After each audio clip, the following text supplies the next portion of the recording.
Welcome to Dream Key Podcast, your key to all things Dragon Gate. Your hosting of this episode is Seaboz, Hey. Leon, Hello. and me, Jimmy Chuck. As you have probably noticed, Blot is not here today, and due to unfortunate circumstances, we'll be taking an indefinite hiatus from the podcast. We hope to have him back as soon as possible, however. But moving on, how are you guys doing today? I'm doing fine mostly. Getting a bit sick, but it's life.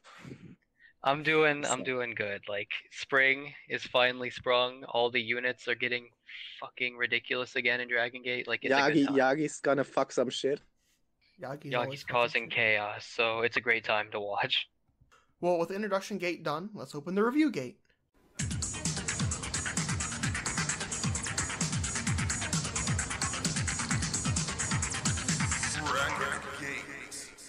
Champions Gate Day 1 came from the Edion Arena Osaka No. 2 in Osaka, Japan on March 2nd, 2019, with an attendance of 877.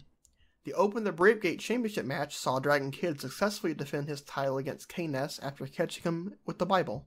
So, Leon, this is your time to praise this match. No. I want you to go first.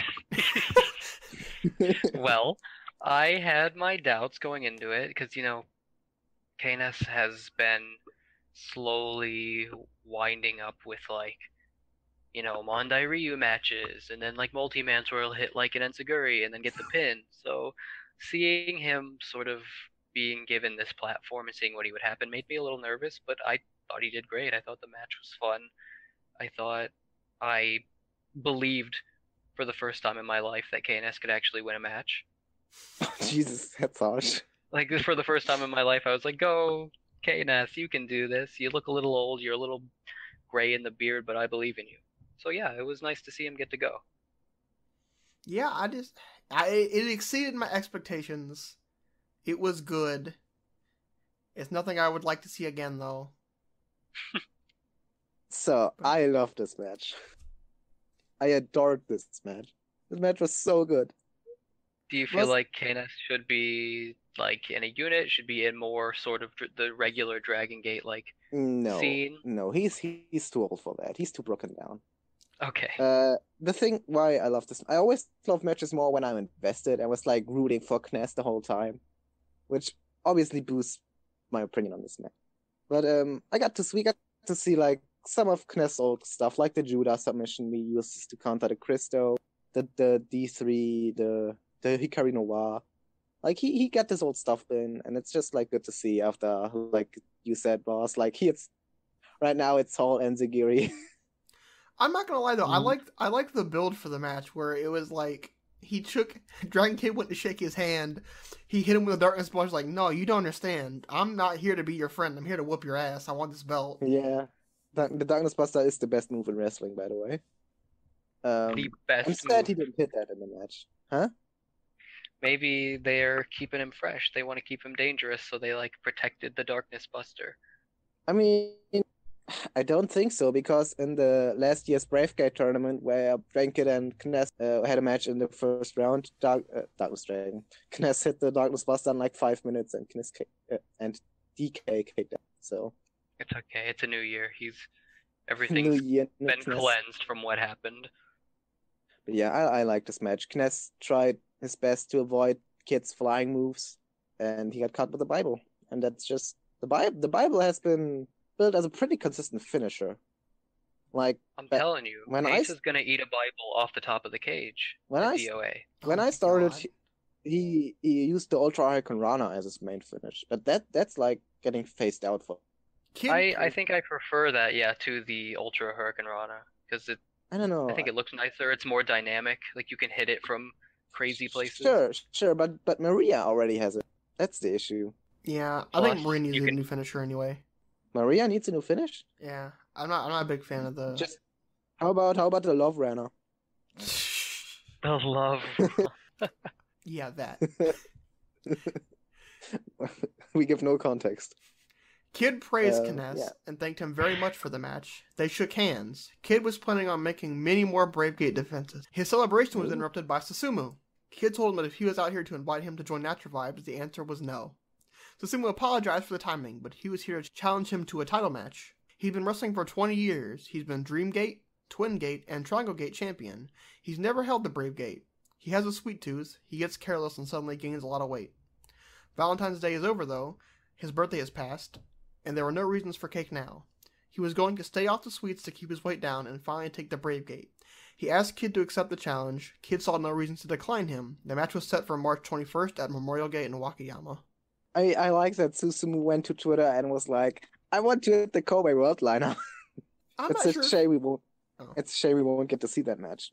I'm not sure if I'm happy about this or not, because I'm very staunch on the belief that I want Dragon Kid away from this belt. I want it on someone young and fresh, so the belt isn't constantly under Dragon Kid storylines, and it can be used to help someone else. Because Dragon Kid doesn't need the belt.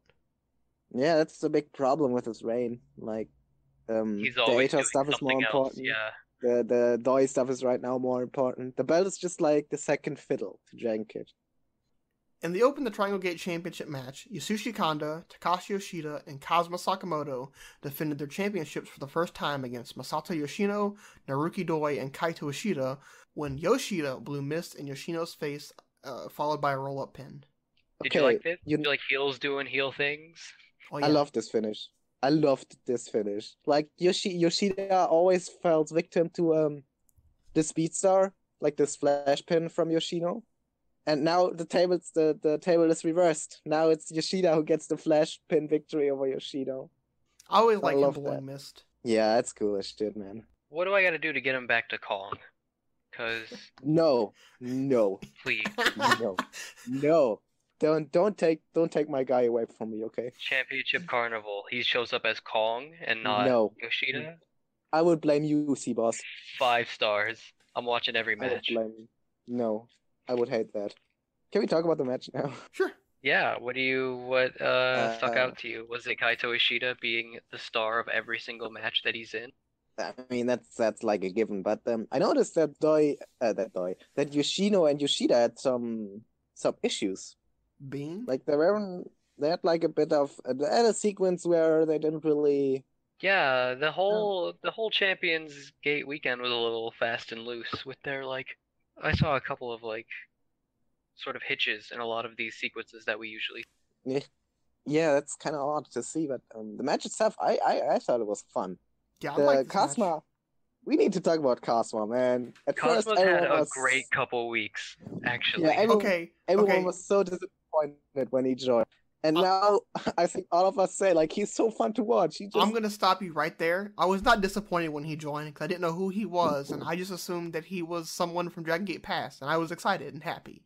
And then I got on Twitter and saw everyone shitting on him, and I was like, why? Because he was great in his first match. He's been great since. Yeah, the problem was everyone was expecting Pac. Yeah, And you get Cosmo. advertised Pac and gave us this weed gamer, and we were like, "What's happening? But Why would you make me stay up all night for Cosma?" I would be lying if I would say I enjoy Pac more than Cosmo right now because Cosmo is too much fun. Honestly, yeah, I'm more here for Cosma than I am for the things that Pac is doing in Dragon Gate. Yeah, Cosmo is so much fun, man. I hope he sticks around. Get him more in the house shows, make him a regular member, get him a contract like Jason did. I think that'd be worth it, honestly. Yeah, I think he has this weird charisma. Just it works in Dragon Gate, especially as the part of the heel unit. I'm shocked they didn't bring him over for the Dragon Gate stuff in the U.S. because he's got experience wrestling in the U.S. and I'm pretty sure he speaks English. I mean, he is not a part of the roster. He's a freelancer, so that's why. Do we all agree that Takashi Yoshida does the best elbow drops in Dragon Gate? Oh, absolutely. They look so yeah. I think I like they Kanda's look more. so heavy. I mean, if you say best in Takashi Yoshida, I always have to agree. So he's not the best. Kanda has. Oh man, checkmate. Kanda has this thing. He just he pumps his elbow in this weird almost Shawn Michaels way that makes them look so good. That team is the team of hot elbow drops.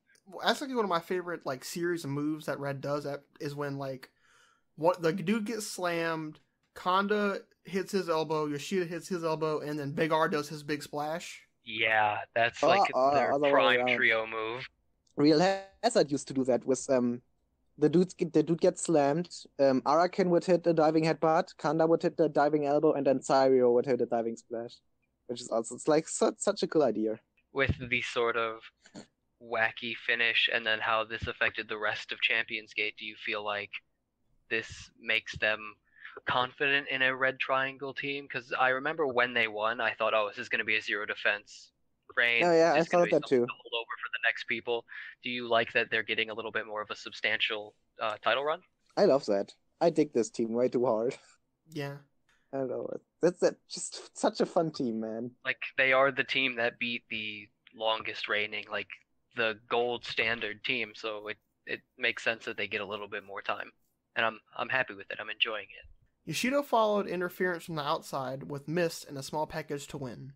He bragged about their fair and square victory. Ishida wasn't having it. He didn't accept losing via such means. Maximum wanted a rematch.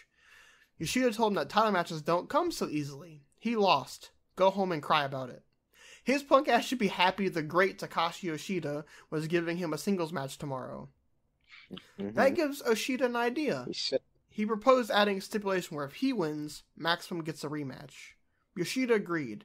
If Yoshida can pull a miracle out of his scrawny ass, they could get a rematch. However, when Yoshida wins, Maximum will be banned from challenging for the symbol of unit superiority for a period of 1 year. No matter the combination of members, too.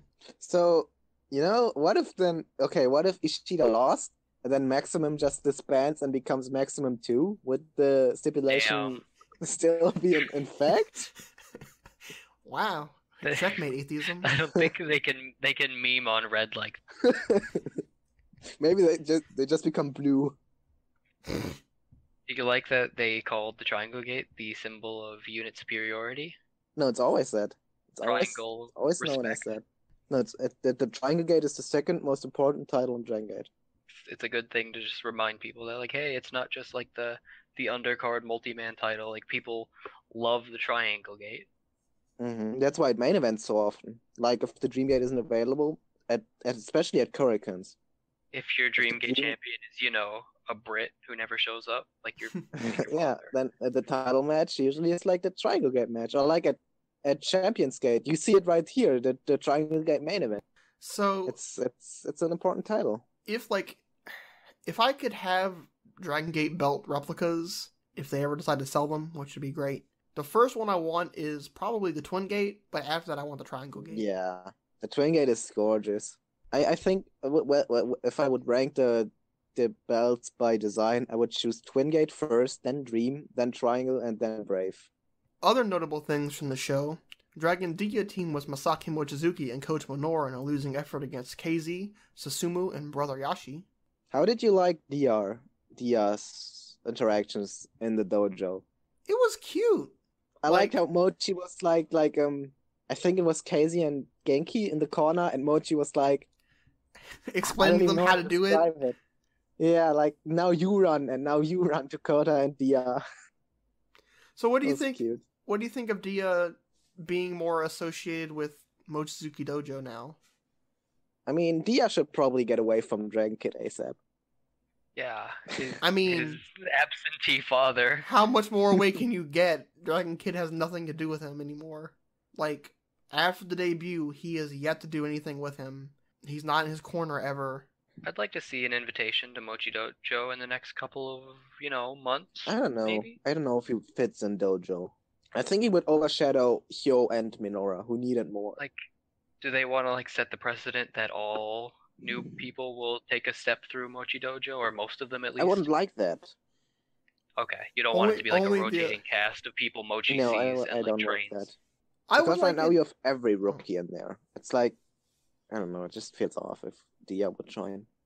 I know it's supposed to be that anyone can leave and join it whenever they want, but I would prefer it, honestly, if it were if Mochizuki invites you. Or you have an entrance exam, you have to wrestle the big guy before you can get in, and he has to approve you. Ooh, imagine the Hyo Mochi singles match we missed out on. Ooh. I mean, the one with Kota Minoru where he slapped the shit out of him, that was his entrance exam. Pac, Ada, Benkei, and Big R Shimizu defeated Yamato, Kagatora, UT, and Kai, following a shot-put slam from Big R to Kagatora. Boo, Kagetora shouldn't get pinned. You know, I mean, these it makes sense. these guys have been working each other, Kagetora and Big R, so much that you can just sort of see the flow that they hit with each other, and I'm like, yep, here it comes. He's gonna hit that like Uranagi. Oh, yep, he's gonna eat the shot put. Like Big I R love that always Uranagi. beats Kagetora every single time they're in a match. Big R's beating him, and I'm like, what the fuck? You just want to see the Cazadora from Kagetora against Big R. It's just these two they've found like a groove with each other in the past like couple months. Yeah, I guess Big R can works really well with like smaller technicians, and Kage works well with everyone. So it just fits, you know. I think like, and we'll talk about it about the next show. The last few shows have reminded me like why I love Big R so much, because he's a guy you don't expect to be as good as he is, like 100% of the time. Like looking at the way like the stuff he does and the way he interacts with people, it's so you would expect him just to be just a generic big guy who throws people around, which he kind of is, but he's got the personality and he can bump like a champion. He has a very comic-esque personality, if that makes sense. He holds himself a little goofily, so that makes you sort of have this idea about him, but he's working with the best of them. He's throwing these flips out like he does not play games in the ring. Yeah. Yeah, I think the goof personality helps Big R in the long run. It just makes him stand out. It'll help his face Dreamgate Championship win next year. Next year already. Big Ben had no intentions of losing to a thrown-together team like Kai and his midget friend. Tomorrow, Osaka would get to see just what the Twin Gate champions were capable of. UT pointed out that while he was talking all that trash, Pac and Ada had already left ringside. They didn't have many friends in Red right now. Losing the titles tomorrow would just be the thing that gets them to be removed from it. For that reason alone, it'd be worth it for Tribe Vanguard to win, and he hoped the fans were looking forward to it. I held no hope in my heart that Kai was going to win a title. Like, you couldn't trick me, Kai. Like, you're just a crazy old man. Trick me, Kai. Sorry, Kai, I don't believe in you. Dude, that's harsh. If you're a Kai, man.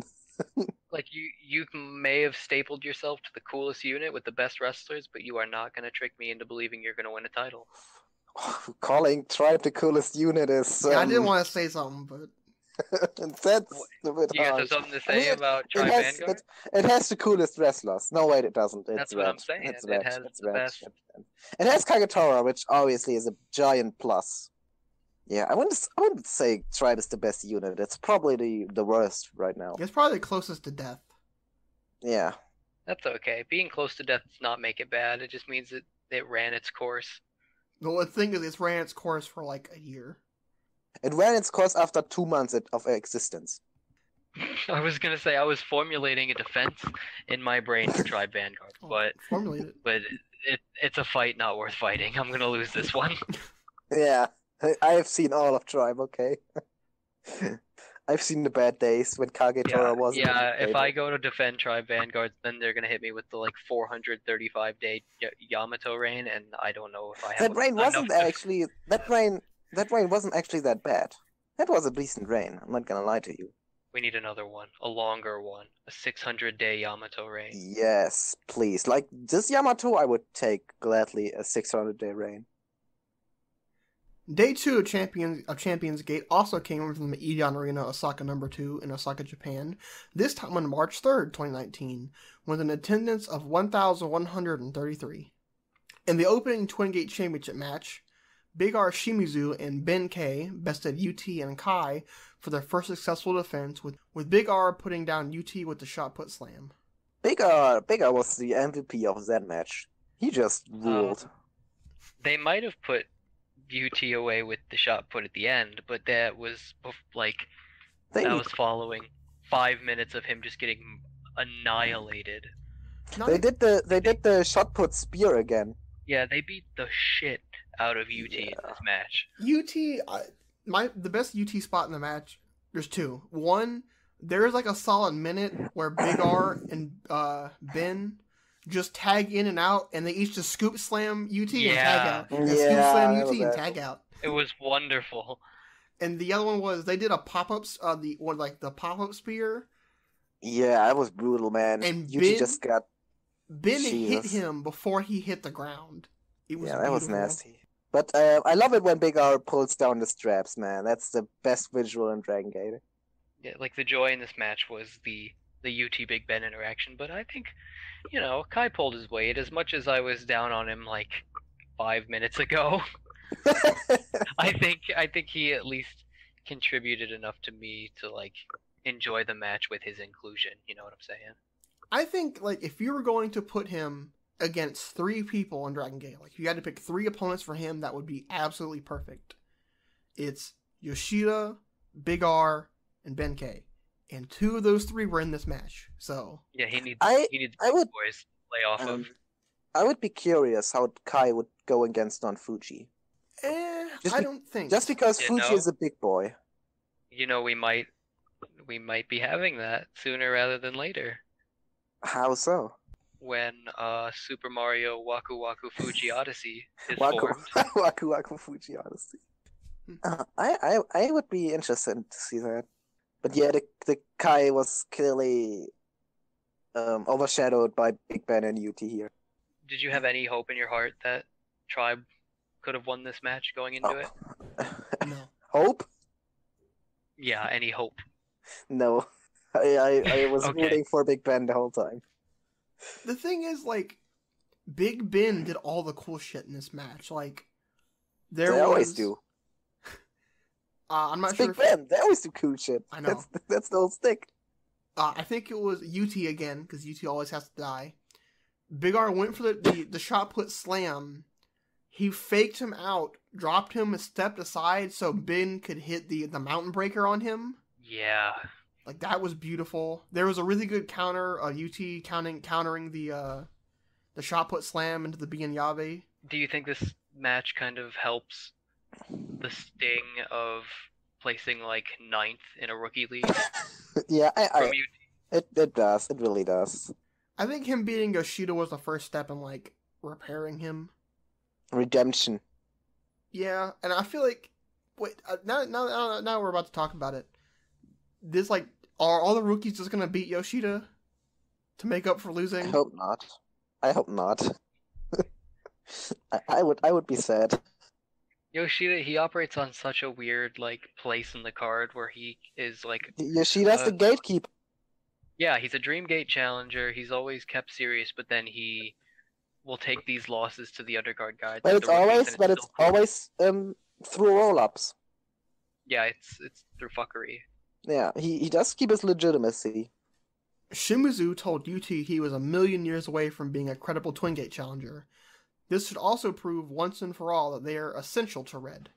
Ada didn't care one way or the other. Win or lose, it doesn't matter. All that matters is whether or not they are useful to him. He has no problem kicking them out if they're dragging him down. This Aita, this dictator, is so good. It's an interesting character, and I think I said last episode, I really just want someone to point out that you're the leader and you're this dictator, but everyone in this unit has the championship but you. How long can this like dick phase run out before the guys in Red sort of get sick of it? Do you think Dead or Alive is where everything pops off? I hope not. I hope he stays healed forever. In the Open the Dreamgate Championship match, Pac defeated Shun Skywalker with the Black Arrow for his second successful defense. I'm putting out all the fine praise. I think this is Shun's best match. I think the Kaito match is a bit better than this one. I think I enjoyed this Or one the more UT than match. the Benkei one, then the UT one. I think this one had the emotional investment. I think the UT match is his best one so far. I can see that. This one so clearly to me was proof that Shun could help aid in the storytelling of a match, because a lot of times in these singles matches we've seen Shun have, they become sort of just big moves. There's not a lot of like overarching narrative, but in this one we saw him trying to overdo Pac, trying to like impress him with these high flying moves because Pac never treated him seriously in the beginning of the match, and then that's the thing that burned him at the end. And I thought just that clean storytelling through the match was something to like show growth in Shun, and that's why I like seeing it. And it's my favorite one that he's had so far. I think that's why I like the UT match the best. Even though I agree this one had some storytelling in it, that the UT match was the very clear story of, you've talked so much shit. UT had beaten everyone in Mochizuki Dojo except for him, and in the end, they could not beat each other. And it was a story of them trying so hard to beat one another, and they just couldn't. But in this one, it was kind of like, anything you can do, I can do better. Which, like I said, it came back to bite him in the end, which was an interesting story. I think my ranking is the UT, this, Benkei. I would go UT, Kaito, this, Benkei. Yeah, I agree with that one. I Poor forgot Ben Kaito. K. Poor Ben K not having good singles matches. He has good singles matches. That match just wasn't not Benkei's against fault, though. Shun. No, it really wasn't. I thought this match was boring, to be honest. It just didn't grab me. It has the usual Pac trappings where it's like, hey, I'm gonna scowl and stomp you in the head for 8 minutes. Yeah, but the Casey match had that too. So I don't know if that's the problem here. Well, the it just difference didn't is that we appeal thought to me. Casey could win. Yeah, credibility in Challenger. That's a good point. Yeah, I've seen enough Shun singles matches right now. I really don't need to see any more in the near future. I think it's time to give I think it's going to be Kaito, but I think it's time to give... I think Kaito is gonna win at the Memorial Gate. He's locked in the Triangle Gate scene. I think UT is the one. Potential Brave Gate winners. Yeah, the young guys need singles match experience. They really do. And, you can have a million multi-mans and it doesn't get you ready to perform with that single style. And I think that's what the Brave Gate is perfect for doing. It is a mid-card singles match that it will get you experience to be ready. One day be a big boy, and fight for the dream. Unless you're Dragon Kid and never fight for the dream. He did fought one time for the dream. Like 15 years ago. Pac told young boy Shun to go back to the dojo. Who would be next to try and stop him? There is no one on Dragon Gate up to the task. Mochizuki told Shun that while his setback probably stings really bad, no one became a top wrestler without stumbling along the way. He should remember how this feels and use these feelings to fight harder next time. Shun admitted that it did feel horrible. He wanted to win so bad, and now the tears won't stop. His hopes of reaching the top didn't end here. He was going to keep going full speed ahead. He thanked the Osaka fans for cheering for him. He was sorry that he couldn't deliver for them. The evolution of Shun Skywalker was only just the beginning. The fans can be excited about his future and the future of Dragon Gate Skywalk. I couldn't see his tears because of the mask. It took it away from me. I wanted to see him cry. To be fair, Jesus Christ. we saw Sachihoku Machine number 2 cry pretty bad last Korakuen, and that was pretty clear even though he had a mask on. Yeah, I want like wet, juicy mask. I want tears streaming from the eyes. Soaked masks. So Pac didn't get a challenger. Nobody came out to sort of lay down the gauntlet. Are we thinking Yamato, maybe? I think so because of what happens at Korakuen, but I don't think but it's gonna be a while. Probably no, Dead or Alive, I guess. He's not gonna be there. He's probably in the no, he's not gonna be there for the Korakuen before. If he's not gonna be there for the Korakuen, he's not gonna be there. Oh yeah, right. Yes. No, in the April Korakuen. That's why he's not in the tag. Well, I think Yamato's gonna be in the cages that are alive. So yeah, I think so too. So you need to find a challenger for Dead or Alive, or they gotta make it like Pac is not gonna be on a big match show defending the Dream Gate until Kobe World because he missed Final Gate already. That's gonna be disappointing. He might some weird like house show defense, something lame like that, just to like give it a moment. He's already had 2 of those. Bro, get this title off of Pac. I'm sick of this. Give me someone who's gonna be here. I'm over it. How about Dragon Kid? Not Dragon Kid. How about Kness? Yes, anyone but Dragon Kid. How about Gamma? No. Hell yeah. I'm ready for the Gamma Gate. Can the you dream list someone Gamma that's Gate. not over 40? Sure, but I don't Susumu want to. Yokosuka. He's 40. Exactly, he's not over 40. He's over 40 if he's 40. That's some like weird metric system math you're trying to No, hit on 40 me. in a day is That's still some like older than 40. European bullshit. No. If you are 40 years old and one day you are over 40. I don't know what you Euros think happens with like age, That's not but a over euro. here, That's bruh. I don't know what you in your Monopoly money and your backwards years are trying to do here. Jesus, man. 40 years and 13 milliliters. Those don't mean anything to me. What? Other notable things from the show: Kaito Ishida defeated Takashi Yoshida. Boy, that's confusing. With an inside cradle. So is this the challenge that wins it? Is this the rematch I think so. that... I Okay. think so. I think so. It wouldn't be weird if they would just like do a rematch and they lose again. It would be kind of odd. It sounds like some Dragon Gate shit, though. Keep I don't them know. guessing. Keep them on their toes. I get you. I mean, I wouldn't mind like Kazuma, Kanda, and Kong at the Dead or Alive Triangle Gate match, but that would spoil the. Hold on a minute. The cage, you mean? Yeah, the cage. Every Triangle Gate champion is like Yoshida is on the red team, and Doyoshi Ishida are on the maximum teams. So are we not gonna get a Triangle Gate match at Dead or Alive? And the 28th are gonna be Like one way or another, there's gonna be some like championship trouble at Dead or Alive, depending on who's in the cage. Well, here's the thing, right? If the Eita Yoshida team, Eita's gonna be the one in the cage, not Yoshida. Yeah, that's true. But why make it teams then? If it's only one guy in the cage, that's what I've been trying to figure out. But we're jumping ahead. Ishida earned a Triangle Gate rematch from Maximum with this win over Yoshida. Yoshida told him that winning today was equal to winning the lottery. He won't do it again. The rematch was set for Memorial Gate in Wakayama on March 21st. In match 4, Naruki Doi and Dragon Kid defeated Yuki Yoshioka and Heio Watanabe after Heio ate a Bakatori sliding kit from Doi. How did you like Hyo and Yuki as a team? I thought they were winning. I liked it. I liked Hio being the one who did all the work, and then Yuki to eat the hot tag.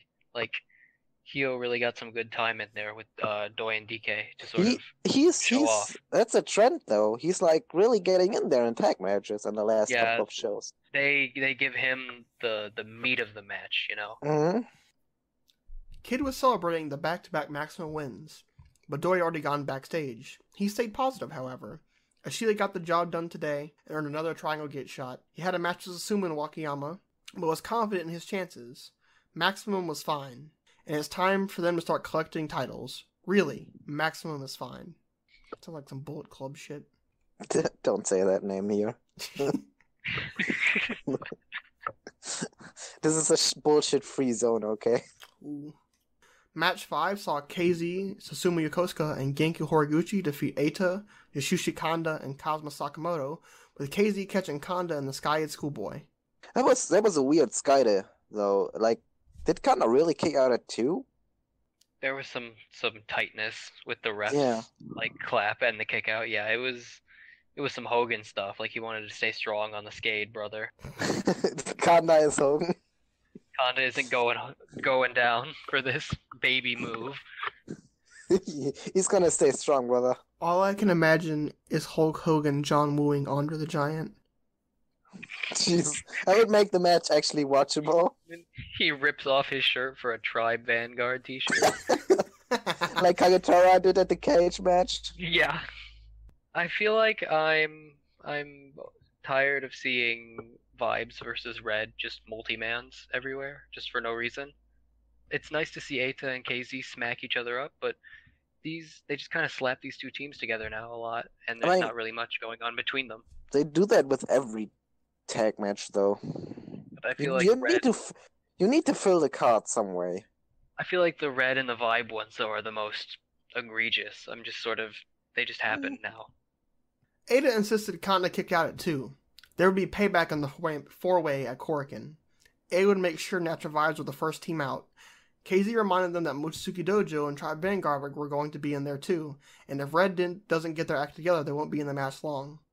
Man, Casey is talking some shit if we look at the results at Kurikan. I mean, Little did he know. Ada was right. It's just not Tim. Ada was... I was gonna ask how many like crippling defeats can KZ suffer back to back? I mean, it's always Genki who gets pinned. Always Genki. You think it's gonna be the story for Natural Vibes going into DOA is that Genki's a loser? Ooh, I would like that. I would like that very much. I think Like, there's some Genki tension? and yeah, that's the only point of like derision I can find in this unit where they could probably play off of. I would like that. Or like punches a loser because he's injured. Kick him out. So, match of the weekend? That triangle gate match, I think. Was Not really the fun twin? to me. No, the twin was okay. I think the thing that edges out the triangle for me was that every single person had a part, and all the moving parts worked a lot better than all the moving parts did in the twin. Oh, that's fair. That's fair. I can see that. My match of the weekend would obviously be the Brave Gate match. I just love that match. And mine's the Twin Gate match, because I think there was a lot of good offense, and it really gave UT a chance to shine, even in defeat. I didn't Kinda really odd. like that UT like spotlight. Kind of odd that no one says the Dream Gate match.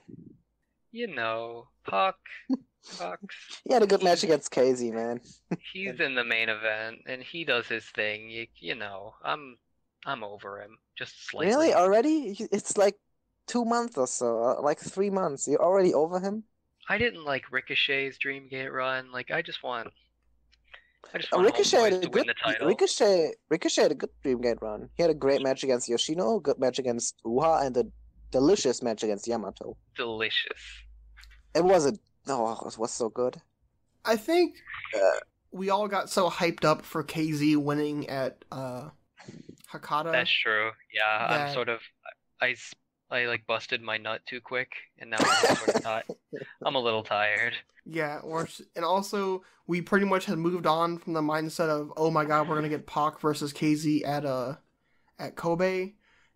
That we moved on to, we're gonna get KZ versus Ada, and now that we're Which not, would be so much better. And now I have no idea what we're getting after like hearing what's happening in the coming months. Probably KZ Pac. that's what I think too. Gamma. I think we're gonna get Gamma Ada. I would like that. Kobe? Main event, man. It's all part Oh. of my secret plan. Heart shape reunion, maybe? Oh Christ! So out of the two shows, which one do you think was the best of the weekend? Day one. Day one had like a tighter. Yeah, I think Day one had a better like overall card. Day one had the Brave Gate match, so that was my match of the weekend, so I like the show more. And, Which show had that fun Yamato Kagetora versus Jason Yoshino match? I I think it was day two. That was Day two. Yeah. That was a great match. Yamato, he kills it on the undercards. He puts Though in a he lot of kills it work. everywhere he goes. He did a lot to make that match feel special and not just sort of like, oh yeah, we're here doing a filler undercard tag. Like he had like unique moments, he had like interaction, and those are the things that I really appreciate and the things that make me scream from the rooftops that Yamato needs that Dream Gate title again.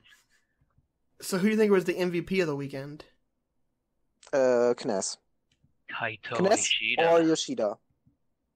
Kness or Yoshida. Yoshida just, I don't know, Yoshida was so tightly involved in the Triangle Gate picture. Yeah, I was gonna go with Ishida. Ishida or Yoshida? Yeah, one of Ishida, those two. The Kaito. two who like their little mini story that played out over the weekend. Yeah, I guess, okay, I'm gonna say Yoshida then. I'm gonna give it to my boy. Well, let's move on to Corkin.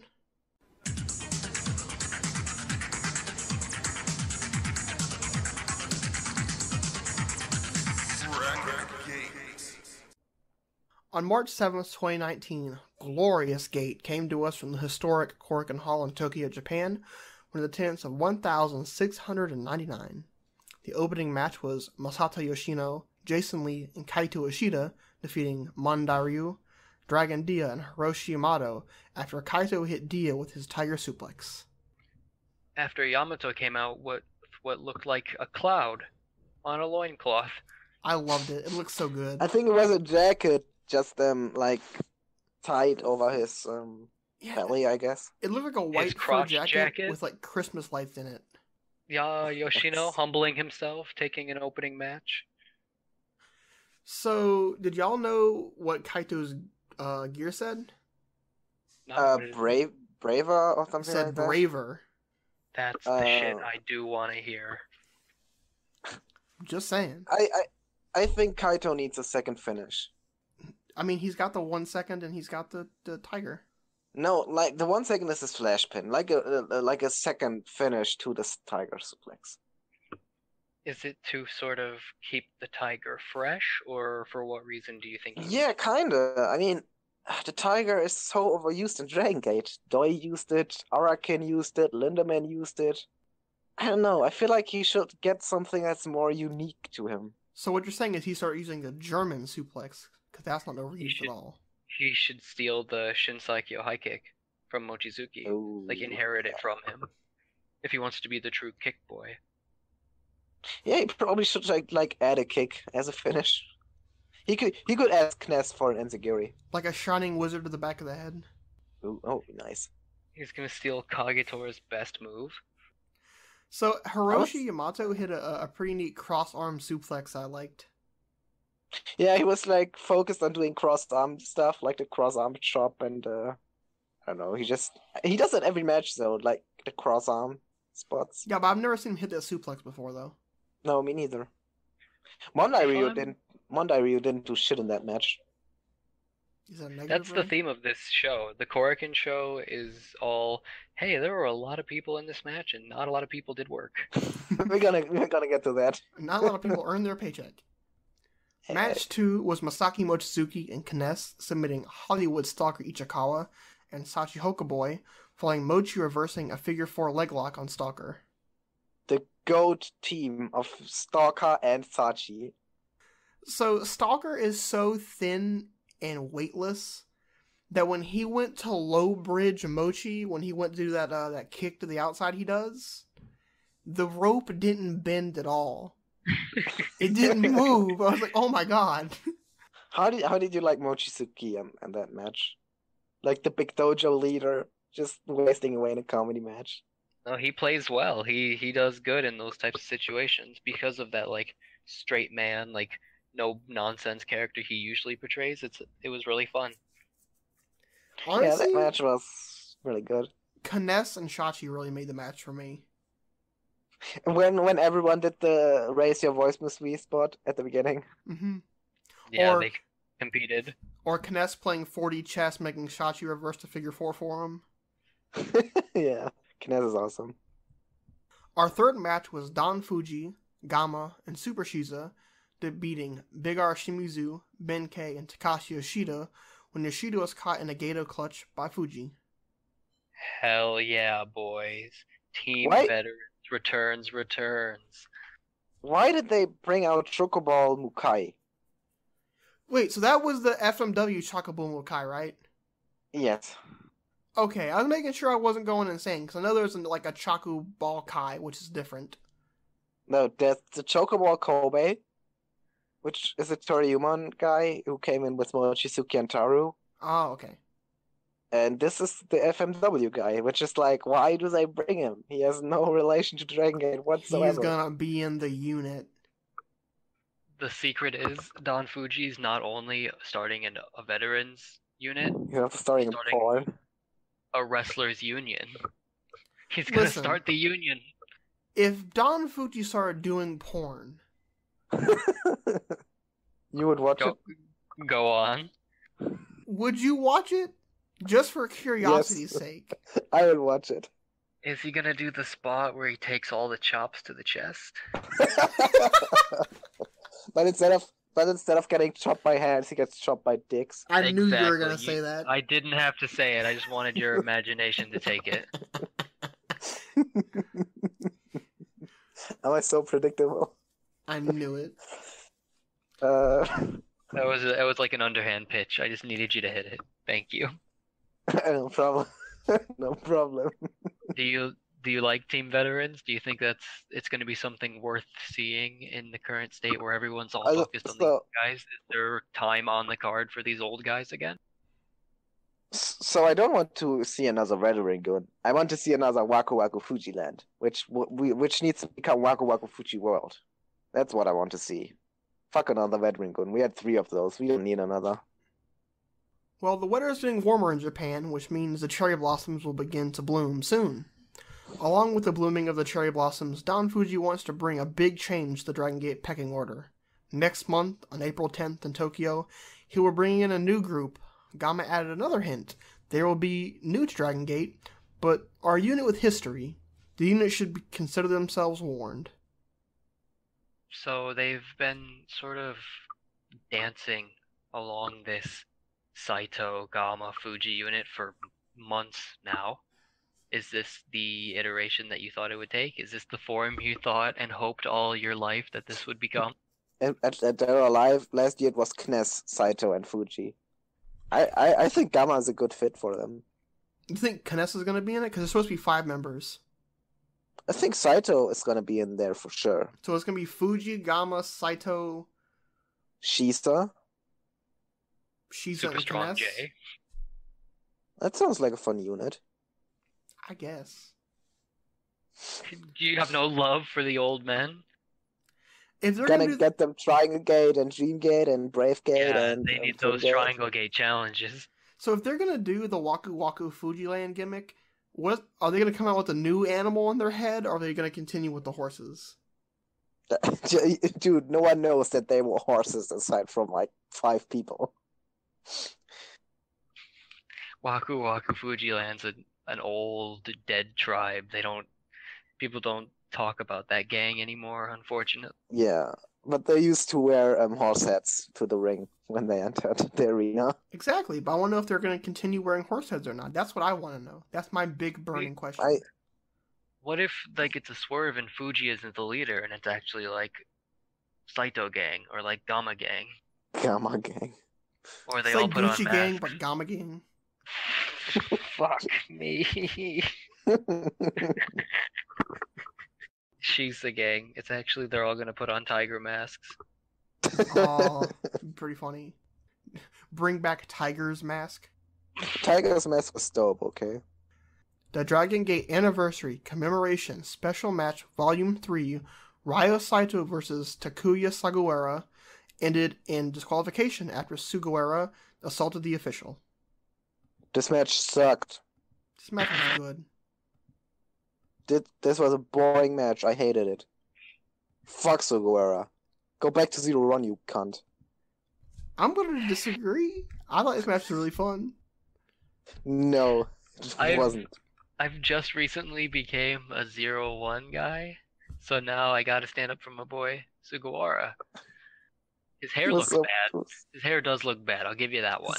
His face looks his bad. hair looks great. I think His it body adds to looks his bad. trash His indie. gear looks bad. Everything he does looks bad. He If has his some look good is heel like work. trashy boy, then yeah. He should wear a shirt when he wrestles. He should wear a shirt, like, Jesus Christ. You gonna body shame this man I in know. Korakuen Hall? I guess. He was a dog. He looked Yagi right in his eyes and then slapped him. I couldn't believe that. I loved I mean, it. That was the best. Like, No, Sugi- you don't disrespect Yagi. Nah, Sugawara like fucking with turnbuckle pads, using the actual pads as weapons. I was genius. I loved it. He had some fun stuff, and I think he had a good dance partner to make it something not a complete train wreck. Because if this was just No, like, this was a complete train wreck. Sorry, man. is that how you feel? Like you feel like it had no redeemable, even if it sets up the next month's match? No, I hate that that 3 months, 4 months of the 20th anniversary tour is focused around Aganisu. I was about to ask, what do you think about, the first like 4 months being just the Aganisu Club? Shit, it's garbage. It's definitely not what I would have imagined when they announced like At least give me a anniversary matches. Washi singles match. Cause Owashi's great. And Yeah, I was about to say, give me an Awashi singles match instead of Sugawara. here's the You're thing, right? joking here. Sugawara, I want Sugawara if he gets not fat and he loses some weight. I wouldn't No. mind. You got a month. You got a month to lose all that. You can crash diet. I'm doing it. You lose your I weight. Bring back need to give you some 2009, 2010 footage of Sugawara. with Sugawara and Deep Drunkers. Yes. That fits. He was the fits perfectly. he was the guy positioned as the Dreamgate challenger in Deep Drunkers. He was their ace, their big boy. Yes. I think if he lost some weight, I would like him, Owashi, and Fujii would be like Peace Resistance Triangle Gate Challenge. Dude, the weight isn't even a big problem, just like his look in general. The purple gear and the dead dyed hair. Here's the thing, right? You know me. I like Ken 45. You've never seen him wrestle. I don't need to. The way he looks is great. He looks like a trash indie wrestler, and I love it. Don't. His aesthetic, Takuya Sugawara looks like he'll give you a tattoo for cheap in the back streets of Walmart. So yeah, okay. He looks like he's gonna sell some organs in a back alley. He looks like he visits Cosmo's Walmart. Yeah, he buys meth from Kazuma Sakamoto. That's a throwback. But Cosma's way better. Cosma's above Sugawara. Kazuma is infinitely better, but I enjoyed the Ryo Saito respect. Give this man singles matches. You just liked this match because it was a Ryo Saito singles match. No, I was terrified they were gonna have Saito eat a pin on this like meth dealer, but they slipped out of it. No, Sugawara isn't the meth dealer. That's Cosma. Sugawara is the customer. Sugawara attacked the referee to cause the DQ. He complained about being stuck in such a boring match. He wasn't here to fight Ryo Saito. He came back to Dragon Gate for one man, Anthony W. Mori. After confirming with the ringside fan and Kness that Mori was previously seen in the reception area, Sugawara called him out. After a long wait, Mori came out. Sugawara told him that the reason he was back in Dragon Gate was to have a match with him. Mori very politely declined. He retired in 2010. He was now a simple staff member. He doesn't fight anymore. Sugawara continued to push. Saito intervened. To try to get Anthony into the ring was very unreasonable. He's been retired for nearly 10 years. He's also very busy selling tickets. Stop trying to get him to do work. Sugawara said there was no point in him coming here if Mori wasn't around. He appealed to the fans. They also want to see him wrestle, right? Fans applauded. Mori was thankful that they felt that way, but he is retired. He thanked Sugawara for wrestling on the show today and returned to his ticket table. Sugawara vowed to keep at it until Mori agreed. You guys think Mori's gonna wrestle again? No. I think so. I think he might like hit the ring ropes and like grab Sugawara's like trashy hair, but that's it. Maybe. I don't think he's gonna wrestle again. It's been 10 years. I don't think he's really. If Yagi doesn't wrestle, Mori won't either. If Tatsumi Fujinami can hit a Kobe World in 2018, I'm pretty sure Anthony W. Mori can like put some tights on and take a bump. I don't know. I don't even know if I want to see that. Do you think he's gonna wrestle Argon then if he returns, or like does he get his own match? I think it's his own match. Like, I would hope they'd like wrap him up in this whole Aganisu storyline. Here's the thing, right? Who's gonna face Aganisu? Red? No. Fuji's you? No. Because Red's busy. Natural vibes. Maximum? Tribe? You know, Tribe doesn't really do anything ever. Mochi Dojo, maybe? Let Tribe defend their honor, since they're busy not doing much. But that isn't all. He has one more announcement. In January it was Kondo. February it was Awashi. This month it was him. Yashi's always around. Next month the entire band gets back together. Aganisu will reunite in full at the April Korakuen Hall show. Not just the four of them, they will be bringing a secret weapon. Oh wait, then it can't be Tribe. Because Tribe are 4 people. Yep. And it can't be natural vibes because Yashi's in it. No, natural vibes are facing the strong machines. True. Maybe Maria gets back before Karakan in April, so then you can do Tribe versus Argon. Maybe. I don't even think. I think the fifth guy Seguro was hinting at is going to be Mochizuki because he was in Argon too. And then after the match, they're gonna fire them again. Oh no! I don't think. How many rookies are there in Mochi Dojo? It's Shun, Yuki. It's four rookies in Mochi Dojo. So maybe the Mochi Dojo boys plus and Dia against Argon and Mochi. I don't know if they're gonna let like the Mochi boys just get slaughtered by Shuji Kondo for 20 minutes. Dude, Dia versus Kondo, man. Imagine that. Oh god. That sounds like a match that's made for Dia. Like he's being gonna able get to killed. working under a giant like that. Not even just Kondo, Owashi. Dude, imagine Owashi doing that running choke slam against Dia. Jesus. Oh god. Dia would die 1,000 deaths. Our semi-main event was a special singles match with Naruki Doi defeating Dragon Kid with a Bakatori sliding kick. Hell yeah. This match was so juicy. Oh my god. Really? Really? Oh, it was beautiful. Oh my god. When Doi jumped him, when they revealed the Berserk gear, I lost my shit. I thought this match was weird.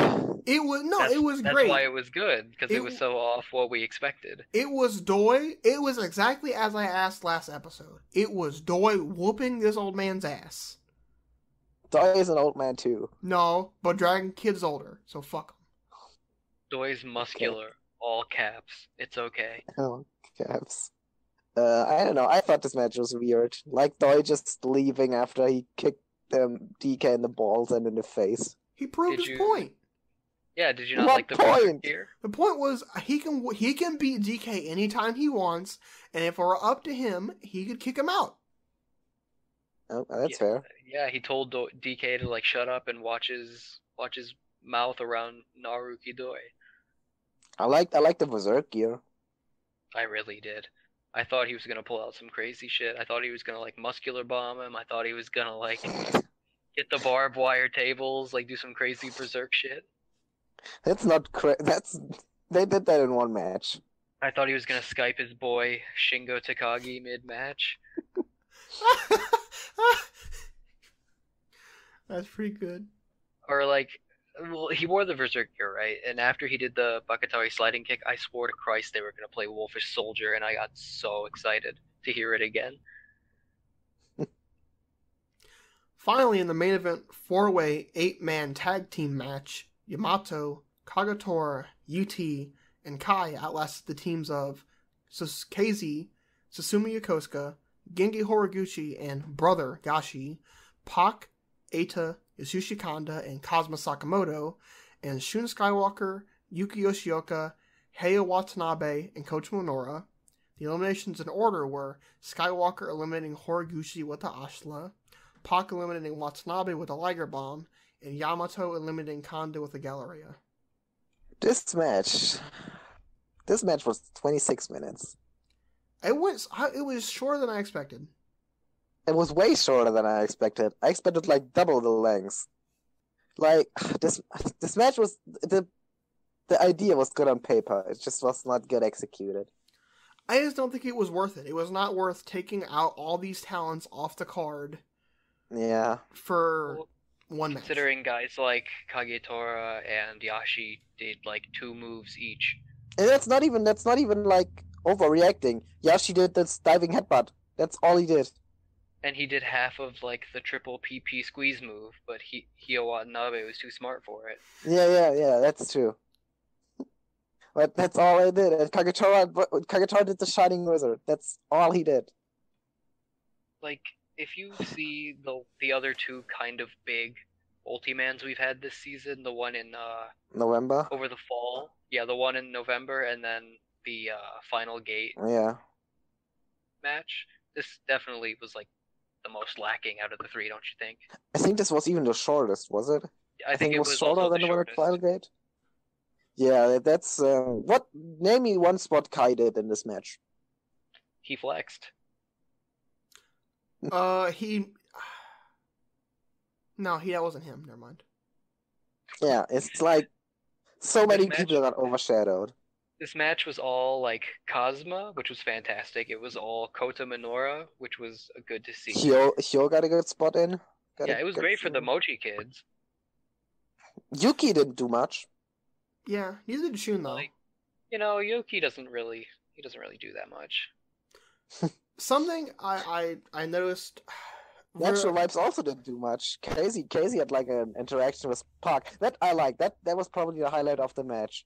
When Casey and Park were alone in the ring and they're just like staring at each other and the crowd And erupted in lost Casey their chants. shit, yeah. And they're just like, Casey. I like that a lot. Like, yeah, that showed you that Casey's still the man to go with the dream. I'll notice a couple of things, like early on in the match, after the crowd brawling is done, there's some people in the ring, and Konda's always on the outside reaching into the ring trying to grab a foot. He's always reaching. He's always trying to mess with the ref somehow. Like, I think that's super underrated, like that amount of detail. Kanda is an underrated heel, man. I think you brought this up in last episode, talking about how Kanda has these just sort of tiny things that you see to make it just so special.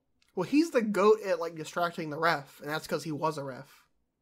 He knows all the tricks. He's done that his entire career. He's been a heel, aside from the Jimmies and his return run. Even He's in been the a heel. Jimmies, he was kind of a dick in the Jimmies. Cosma. Oh, another good one in this match is a Cosma mocking Yamato's hair spot, like parting his skull. He parted his. or when they brawled outside and Cosma just like jammed his fingers up Sean's ass, just like right in there. I was real confused when that happened. I don't know why. Why Cosma that's a Starcast spot. I mean, kind of fits Cosma, not gonna lie here. Yeah, it does. They did not have to do heel that dirty. That Liger Bomb looked disgusting when Pac put him away. Hayo got bullied the entire match though, because like there's a spot where like Hayo gets pushed into the tribe corner, and all four of them start hitting him. Yeah. Hyo got a bit unlucky in this match, to be fair. Yeah, his interactions with Cosma were a bit sloppy again. He got too ambitious. I want him to succeed, but he should really just focus on what he's able to do and not just try this shit in the Kurikan main event when like all the focus is on him. I think that's what makes him the man. Like he knows he's not like the striker. He knows he's not the technical boy, but he's out there doing the crazy shit. He's the moves guy. Yeah, that's what's gonna put him on the stage, and that's why he's my beautiful But he's son. gonna end up Kagatoring himself. What does that mean? That's supposed to mean. That's where you never ascend from Bravegate status. He's gonna challenge. Kagetora had the best Twin Gate matches for like 3 years in a row. He still has, to be honest. Kagetora is the king of the twin. Still, but I'm talking about singles wise. Only like 5 people from a generation get the Dream Gate, so I'm okay with that. It's a pretty exclusive title. When Mochi ran into the ring to help the Dojo Boys do the 5-on-4 suplex. Yeah, that was good. I popped so hard for that. It was full of fun spots, but I think the thing that detracts it in terms of like comparing it to the other big multi-mans was like, I don't know, it didn't have that same like full speed ahead, just sort of craziness flow that especially was in the final gate tag. Yeah, and the Big L run-in and the Benkei run-in.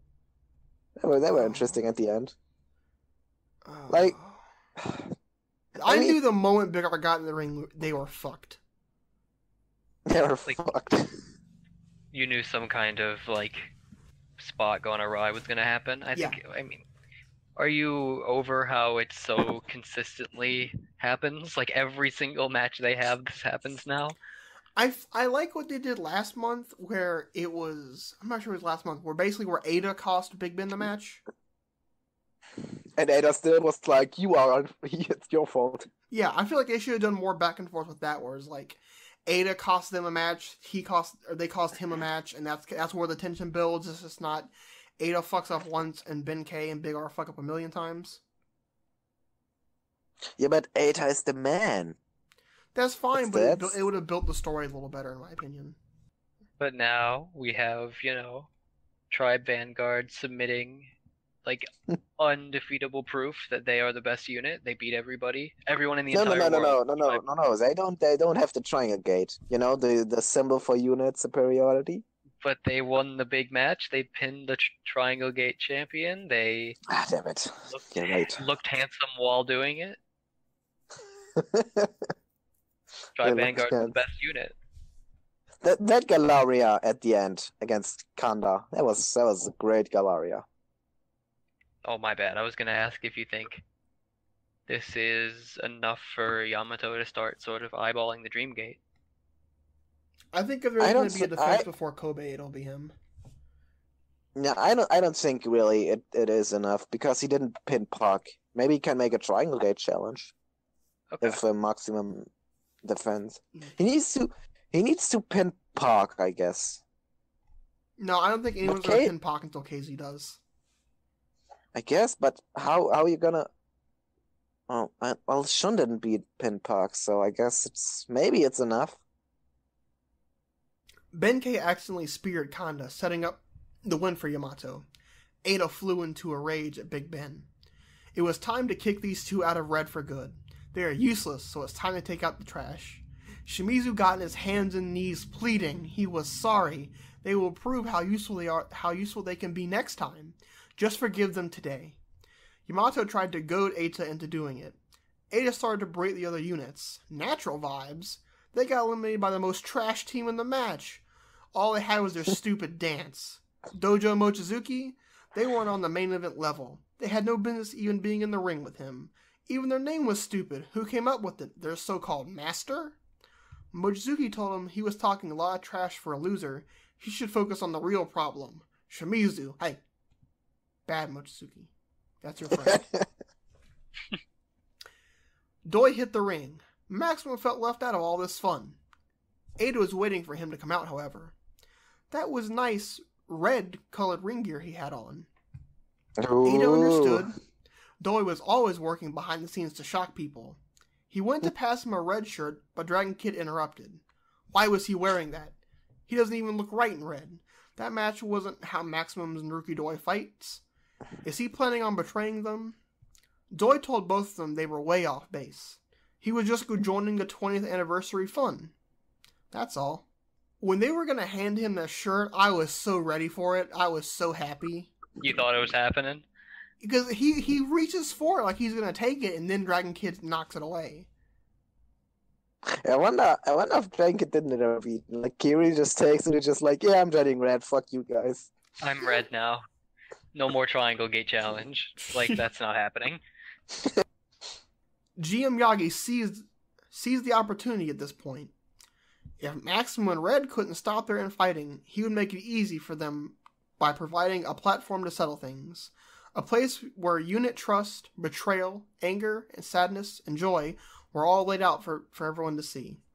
May 6, 2019, Aichi Prefectural Gym, Dead or Alive 2019 Steel Cage Survival Match. The theme of this year's match was unit bonds. Not just Maximum and Red, however, but Tribe Vanguard, Maximum, and the quite not unit Mochizuki Dojo will be locked inside. This year, hair and mask will not be in the line. This year it will be unit allegiance. The rules are as follows. Each unit will field one member as a representative. This representative will be decided via intra-unit tag matches in the coming weeks. There will be 4 flags at the top of the cage. Climbing to the top and retrieving a flag earns you an escape. The representative who does not retrieve a flag and is the last one in the cage is the loser. The loser will be forced to kick out a member of their unit. Who that member is will be totally up to the representative's discretion, but the removal of one member will be mandatory. However, there is one more stipulation. As a reward for escaping the cage, escaped representatives will gain an optional right to kick out a member of the unit. This is purely left up to their discretion. They can choose whether or not to use it. Man, Yagi's just into some nasty shit, you know. He's excited for like Game of Thrones to come back on, so he needs like all this betrayal, all this like insight that he can. He likes to emotionally abuse people. He likes drama. I love that anytime he skulks into the ring, everyone says this, "Oh, this motherfucker" face, like, "Oh no, what is Yagi gonna do now?" And he has this shit-eating grin, like, "I'm gonna fuck all of you." You know. And all the following promos can be TLDR into, bruh, please, no. Bruh. It's just so nice to see because the sort of crazy unit interaction stuff was what drew me into Dragon Gate at the beginning. Like, this is the first thing that I thought was so unique about this company. So it's nice to see them really leaning into that again. Yeah. It's such a unique concept for the cage match. Like, it's always been the loser gets the head shaven, or like they have a scapegoat that gets the head shaven. I kind of like that it's something different this time. Yeah, it's. I mean, we had the mask versus hair match, Eta Dragon Kid, like a few months ago. It's nice to change it up a little to make it feel fresh. Yeah. Doi found the rules confusing, but if all he had to do to get rid of Dragon Kid was capture a flag, he was in. Wait. Couldn't he just kick out Dragon Kid? That's the weird thing. Him and Ada both say they just want to kick out people, but they can't. Yeah, they're leaders. They just can't. Their units are democracies. You have to have like a majority rule. I don't think a unit led by Ada is a democracy yet anyway. Shimizu begged for mercy again. He pleaded with Ada not to go along with this. Yagi called him a coward. If he doesn't want to be kicked out of Red, all he had to do was be the one to earn the representative spot. KZ pointed out the natural vibes all got along and their unit bonds were as tight as can be.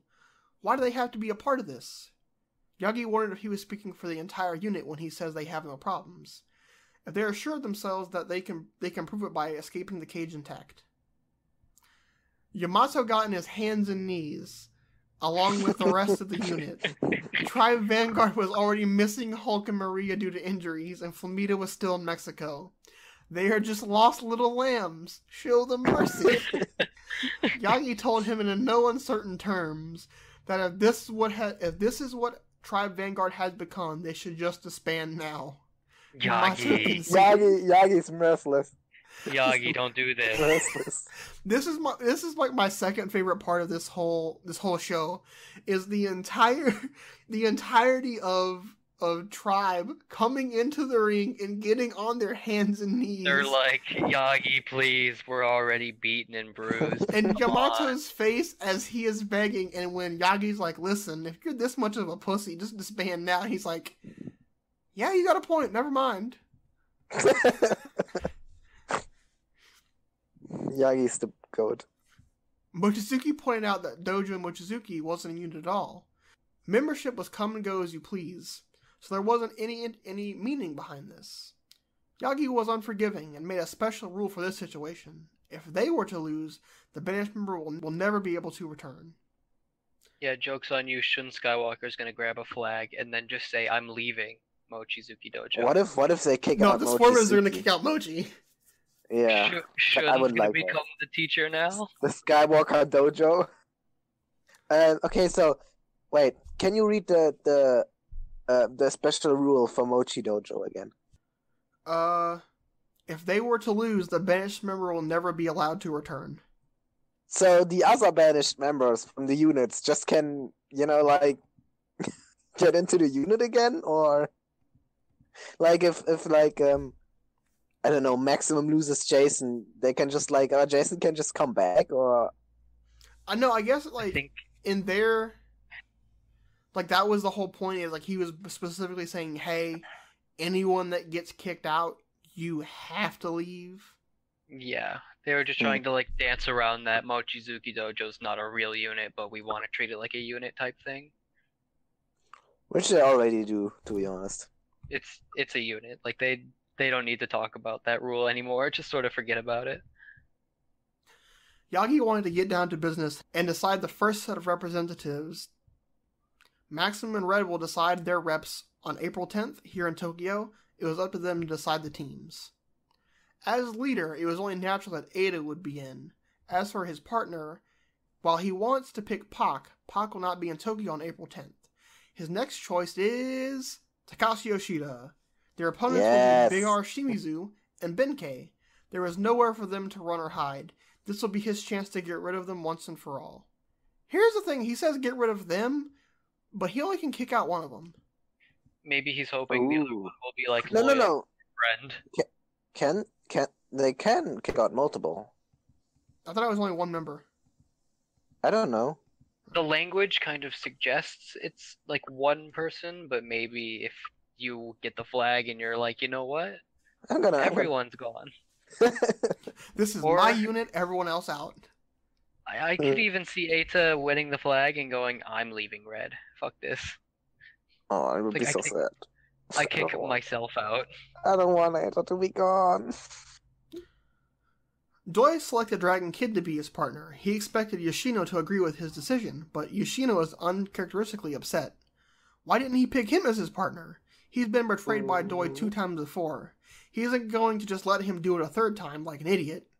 He plans on taking the representative spot for himself. He picked Yoshida to be his partner. Ooh, now there's tension between Yoshino and Doi too. So I don't understand why Doi picked Dragon Kid. I don't know. You gotta keep your friends close and your enemies closer. Was it so, like, I assume it is whoever gets the pin in the match gets to move to the cage, yeah. Is the one in the cage. So is his goal, like... Doi, to win, to make sure DK doesn't get the pin. I guess, like, if he's on my team and I'm the one, I make sure I win, he definitely won't be the one in the cage. You know, I love that this year's cage is, they want to be in the cage, unlike all the other years, it's the detriment to be in the cage. Yeah. Like, they can do the match where Doi never tags in DK and he gets his ass beat, and then they have to tag in DK, and then he gets the win. Like, they could do a lot of fun things with that. Eita and Yoshida versus Shimizu and Benkei, and Doi and Kid versus Yoshino and Ishida were set for the April 10th. Yoshida once again made it very clear he was on Eita's side in the Red struggle. Yamato was left to close the show. He should be. It's been a while since he found himself in this position, so he doesn't know what to say. Seems like there was no getting out of this. Since Tribe Vanguard only has 4 members, they will have to figure out the teams for a tag match. It won't be too bad as long as they win. Kai just joined and didn't want to once again become a lost lamb. Yamato joked that there was no other option for banishment but Yosuke, to resounding boos to end the show. Okay, here's my thing, right? This is where I mentioned earlier I had something to say about the Korakuen. Why the fuck would you kick out Maria? Why not the asshole who's in Mexico and could wrestle, and he's not there half the fucking time? Because he knows Flamita is so bad that if he wrestles Flamita, the risk of injury just gets higher. Or you could just kick him from Tribe Vanguard and he doesn't come back. Because Flamita's got like clout. He's got like tenure on the roster. And Maria doesn't? Yeah, no. Apparently not. Do you guys have like preliminary cage entrance and then eliminations? Eita, just so he can't get kicked out. The question is, if Big R and Big Ben are in the cage, do you think they'll kick out Eita? Yes. Yeah, whoever wins that match is going to eliminate like the other person. Like the other side. Though Eita, Big R and Big Ben, they don't have a problem with Eita. They're not. That's what I'm saying. Saying, please kick us out. Or like, please leave the stable or something like that. Eita is the one who is like, I'm gonna kick you out, and they're like on their knees begging that they don't. So I don't know. Do you know who I think they'd pick if anybody? Pac. Yoshida. Why? Because Yoshida's the one who he's always been loyal like, yes, to Eita. Yes, sir, Mr. Eita, you're right. Let's kick him out. Like he's been the yes man and kind of a tool. So if they don't have any real problem with Eita, I don't. I think that's a massive stretch. It's They just could an kick idea. out Daga It's a because dumb he's idea. never there. What if Eta gets kicked out? Does Starga stay in red? I hope so. Does I mean, I Cosmo wanted stay in to red? team with. Because wasn't Cosmo Ada's like secret weapon too? Yeah, Does Pox stay in red? because yeah, that's interesting. It's because he's the real leader. He's actually like the one who brought them all together. Huh. So who do you I think hope- is going to be the loser who's forced to kick someone out? Because I have my Red. pick. Ada's gonna be forced to be kicked out, which is something I don't want. No, I don't But think it's it's the going to only- be that. Either that or Dragon Kid. Mm-mm. All right, hit me up You with think yours. Do you think I it's think Tribe? Genki's going to be the one for Tribe Vanguard, or not for Natural Vibes. He's going to lose, and he's going to kick himself out. Oh, like fall on the sword. That's Yeah. real cool. That would be like tragic. I like that a lot. But usually the Dead or Alive cage match builds up the Kobe World main event. So what would you do with Genki He'd Or it could wrestle be, or it could Masato be. tonight. in the main event of Kobe World? Oh, you know what it could be though? It could be KZ losing because like Red shenanigans, and then A he swore his revenge for Red, and B Genki's the one who's like, Kicks out his listen, friend. Genki's like, hey, I'm losing all the time, kick me out. No, Susumu is like, I don't even like to dance, kick me out. I don't even like to dance. Listen, your weed shit, just kick me out. Your weed and your weeb, I can't do either of it. Who do you think is going to be in for Mochizuki Dojo? Shun. They give too much to Shun. Spread the wealth on these mochi boys. So do you I don't think, aside from Mochizuki or Shun, no one is ready for the cage match. that's what I was going to ask. You think it'll be Mochizuki? Maybe him or That Shun. would be Him or Shun. tough. If If Mochizuki Mochi had to loses? choose which kid he likes the least, He will probably be picked Kota Minoura. He can Hyo. kick Heyo. Yeah, he doesn't understand the leopard boy, man. It's What the a face. It's Because a face his Koda- brain doesn't understand. Koda had he had a moment with Mochizuki. That was the whole thing, right? Yuki had also a moment. He had the Triangle Gate challenge and the Twin Gate challenge upcoming. Shun obviously is his golden boy, so I guess it's Hyo who really You doesn't have a guys, connection. you guys cannot. You need to hold back on that. I'm just speaking some facts. Unless Dragon Kid whips out a pair of black and white leopard pants and he's ready for Hio as soon as he falls out the cage, that's gonna hurt. Unless he's gonna whip out some black You and guys, white leopard. y'all are making me pants. sad.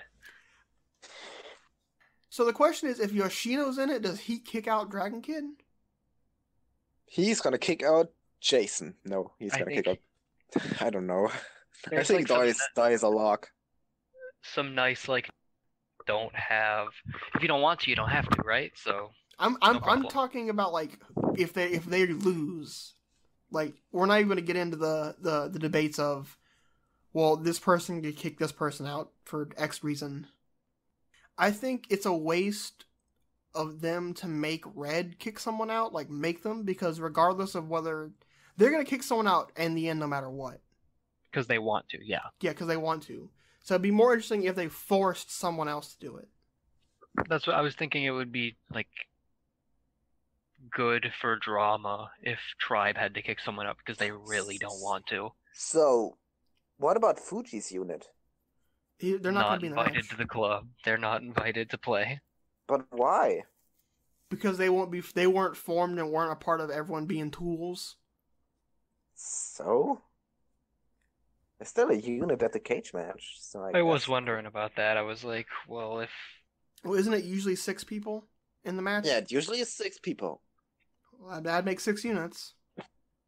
What if the freelance guys would need Hiroshi To, also. No, Shachihoko boy. yeah, It's a like the unaffiliated guys enter the cage, and when you lose, you have to join a unit. no. That would be like the freelance ones. Is if they escape, they can join any unit they want. Yeah. Stalker. Joins Stalker, Red. welcome to Maximum. Joins Red. I mean, no matter what happens, this is like probably the greatest thing to keep everyone's eyes off the Dreamgate and to keep things exciting moving into like what looks like kind of a crazy Kobe, because we haven't really had much unit fuckery, notwithstanding like the red stuff, like the red maximum stuff. So it's nice to see a sort of like craziness that nobody knows what could happen. Like it's the excitement going into this Kobe season. Well, the thing is, if Tribe loses this, they're dead. They're dead. You know, if they take one for the team and they kick out Flamita, honestly, that's good for them. That's Well, a they're boost. not gonna. That's a boost. Or they send No. Kai back to All Japan. You know, what'd be the worst, like the most heartbreaking thing. Don't you They say kick out it. Hulk. Sorry, Hulk. Hulk's dead corpse. Like they film a vignette of Tribe all visiting him in the hospital, and they're like, "So, did you catch dead or alive? No, Because no. you're so, gone." So Tribe loses, right? And they're debating on who they're gonna kick out. BB's story hits, and he shambles his way to the ring. On like crutches. Yeah, he's like, unlike a movable bed, like a movable hospital Jeez. bed.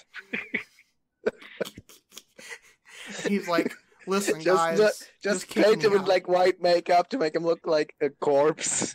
Guys, we gotta ride the overdrive, and then they kick him out of his bed, and they kick him out of the union. they stop on his neck, and Kai hits another meteor impact. And then we have 2 heal units, no problem. You got a problem with 2 heal units? No, I would love 2 heal units. I think that's like a missed opportunity for Dragon Gate that they never do like double heals. They did do that once. Oh yeah, Junction 3 and Blood Warriors. No, like way back when, like Crazy Max and M2K. Oh yeah, well But the problem with 2 heal units is 1 heal unit will get sheared eventually. all units need to die eventually. That's fine. Everyone ebbs and flows. It's just like the circle of life. Fair enough. So match of the night. Is it weird? Is it weird when I say Mochizuki and Kness versus Stalker and Sachioko Boy? Is it weird if I say the old man match? Yeah, the main event wasn't that bad. But it was But- disappointing. I was expecting so Yeah. much more from this match, and just I think under the it- limit. The inflated expectation really did not help it. Yeah, I gotta So, go with the main event still. I'm gonna say Mochizuki and Kness versus Stalker and Sachioko Boy. Fuck that man. If we add like the hour-long promos after the match, I'll say the main event. Yeah, that's what I'm doing. Yeah, okay. Then I'm gonna say the main event too, just for like all- Yamato, Kai, Yuti, and Kagechiro like pleading with all me. the- Big R also was really great. It reminded me of at Yeah. Kobe when he prostrated himself in front of Doi before he turned. This also means Eita and Big R both get to keep their hair, which is what I was terrified about. Is that bad for Big R at this point? Like if he had lost he looks like a parrot. I love His it. haircut is weird. He always shaves like the top of his head. Who's the MVP of the night for you guys? Yagi. Yagi's the Yagi's MVP. cheating.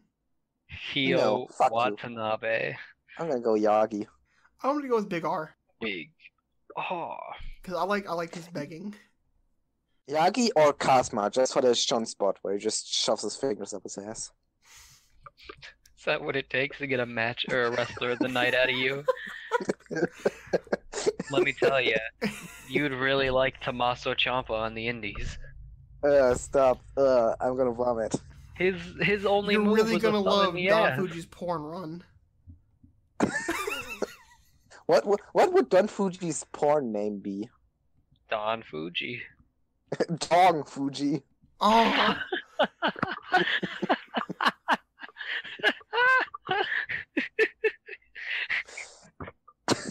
I need to change my Twitter handle. Stat.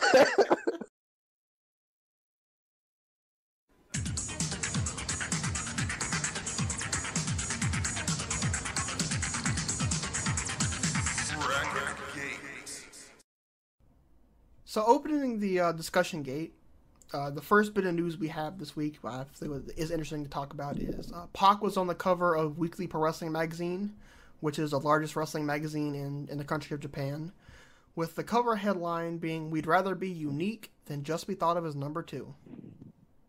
I mean, Dragon Gate is certainly unique. Yeah, they're a complete success in that regard. Yeah, it feels different. The style's different. Like how they structure their entire company with the units. It's the thing that completely drives them away from, Even the way they built multi-man matches, it's so different compared to any other wrestling company in Japan.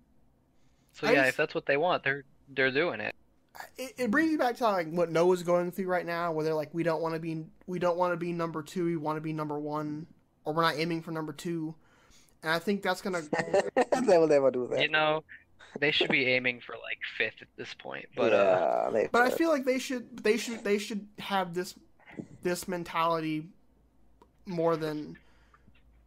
I think that's what they're going for right now. I think all the promotions are finding themselves in a point where they're like, do we fight with the big money guy? Do we fight with New Japan? Or do we lean into what makes ourselves special? And we see DDT doing that. We see Wrestle One really finding itself. We see Noah trying this new branding thing. Like everyone's off doing their own thing happily right now. And I think it's a good place for the country to be in terms of its like overarching like production, like as a sport for this nation, for each one to be taking its own path.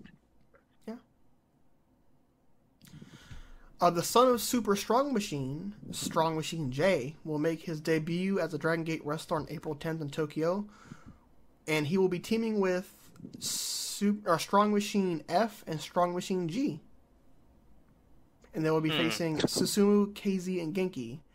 It was also revealed that Super Strong Machine, the one of New Japan fame, is the voice behind Space Gate. I wonder who Strong Machine J, Strong Machine G, and F are. I mean, what a mystery. I wonder who could be starting a unit who has the letters F and G in their name. That's too hard for me. I gotta tab out. That's a real brain scratcher. Yeah. But yeah, I don't know. I don't know how to feel about that. Strong Machine. I feel like if he would become a regular, I would want that without the Strong Machine name. You would want him to abandon his legacy and his father? Yeah, I mean, Strong Machine, like Super Strong Machine, wrestled under his real name for a time. I think he'll keep his name. I like the Strong Machine gimmick.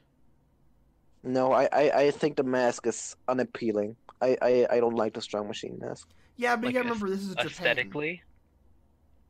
Huh? You remember, the Strong Machine name means something. No, C-Boss. Oh.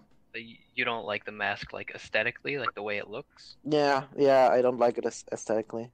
It's a very bland mask. You didn't like Andre the Giant working under a hood, brother? I've seen one Andre the Giant match. Did Hulk Hogan John Woo him? I've never seen that match. You telling me you didn't see Hulk Hogan hit the Bible on Andre the Giant? hit the Dragon Rana on No. It's the Freedom Rana. Or no, it's the Hulk Rana. The Hulk Rana. What you gonna do if the Hulk Rana is gonna catch you? Jushin Liger announced that his next Tokyo Dome show will be his last one, and he's retiring. Yeah, this is a blow, man. Jushin Liger, I'm not a New Japan guy. I never watched them, but Jushin Liger has a history in Dragon Gate. He was, I think, the 7th Dreamgate champion back in 07. He had great matches against Fujii, Mochizuki, and Shima. And even after he lost the Dreamgate title, he came back for a few matches. Like at Kobe World 14, he came back in a match with Dorka and Uha and Mochi. Yeah, it's nice to see him that he stayed, he cared enough to actually stick with the company a little bit. I kind of hope he comes back for the 20th anniversary stuff. Yeah, I hope he has a rematch against Eita from the Super J Cup. He's talked about wanted everyone who wants to have a chance to see Liger one last time. So it sounds like he's interested in hitting all these other places, and Dragon Gate already has the anniversary thing built up, so I think it's a perfect opportunity. Yeah. I mean, do you want to see like a Ada Liger Dream Gate match at like in September or something ridiculous like that? Yeah, I don't think he's gonna have it by then. I don't need a Dreamgate match. I just want Eita to get it to beat Liger because he failed against him. To murder kick him in 5 minutes? To parallel Uno him. In 2 minutes. Oh, Liger also had like back in Michinoku Pro in like the Super J-Cup 2000, he had a great match against Shima in the final. Also something. He certainly has like his place in the history of Dragon. So it's a shame he's retiring, but I think he's happy to retire. He's been going for forever. Yeah, let the man rest. He absolutely yeah. He's been going for a while, man. Last Sunday was the anniversary of Hayabusa's death. Little known fact: Shun Skywalker is actually named after Hayabusa. His father was a fan, and the kanji for his first name can be either translated to Shun or Hayabusa. So why doesn't he do a Firebird splash? I don't know. Maybe he's building confidence. He's getting ready for it. But what do you guys think of Hayabusa's legacy on Dragon Gate? I mean, he's done the ending theme, Curtain Call, so you can still hear him even years after his passing, at every show, when the ring is getting taken down. He also used to commentate. I didn't know that. Yeah, like Dead or Alive 2008, which is like the same place I think a big FMW show used to run. The 5th of May, I think. Yep. Which Dead or Alive is May 6th and they always used to have a big FMW always ran a big show on May 5th. So yeah, usually Dead or Alive is on May 5th. And they run a big cage match, so I guess it's kind of in honor of FMW. Yeah, that's Hayabusa was the commentator on the first Dead or Alive show. So I think it's like him who pushed that idea. And Dragon Kid wears the Hayabusa logo on his mask. Yeah, both of them are great friends. After he passed, Dragon Kid used the Firebird Splash. So yeah, he certainly has his place in Dragon Gate history, just like Liger. It's kind of sad to know that he's been gone for 3 years. Like I am sure you guys have seen the video where he just walks to the ring. Heartbreaking, yeah, dude.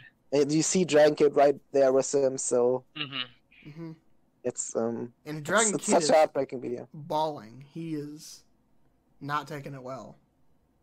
Yeah, I mean we've shit on Dragon Kid for a couple of episodes, but I feel like he's a good guy, so.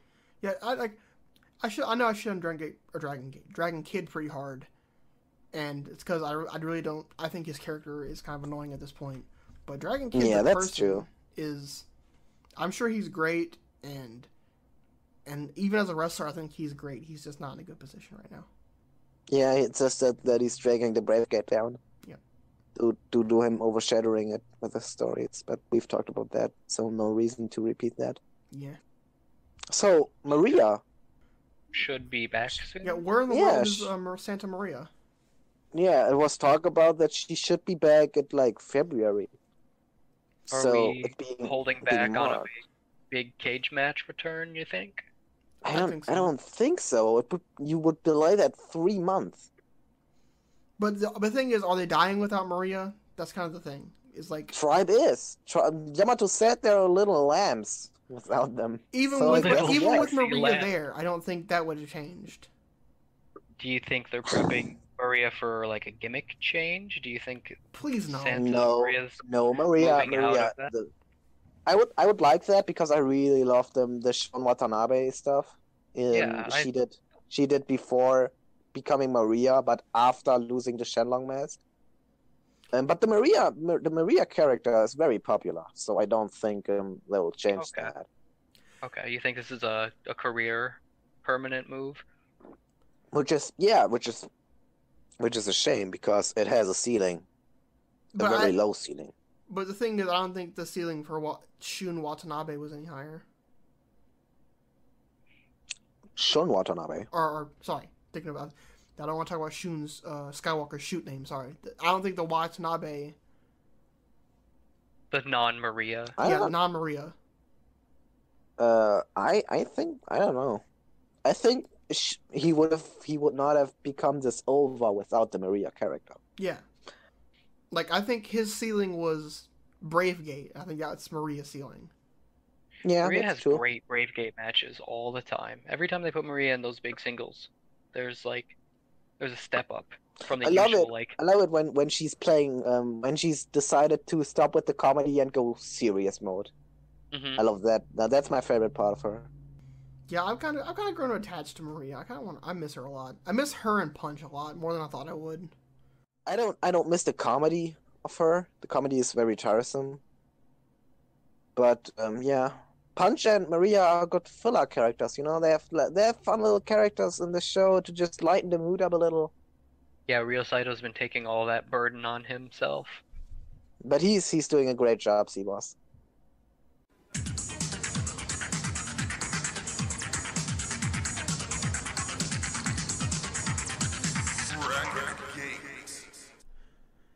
As the final gates close in this episode of the podcast, I want to thank Jay Church, which is at DG_JAE on Twitter, and iHeartDG.com for all the translation and card info we use on the show.